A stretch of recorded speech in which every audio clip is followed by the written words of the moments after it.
Just about ready to get started on day 2 of installing the roof planks on the small log cabin. I've completed the first order of business, which is starting a fire, because I'm definitely going to need somewhere to go and warm up. That ought to do it.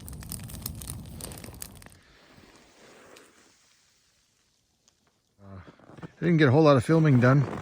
I was busy roofing and it was really cold, and I figured that if I was going to put some time into anything, it might as well be to get the roof done. So all the planks are done.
Sure is starting to look like a little cabin in the woods.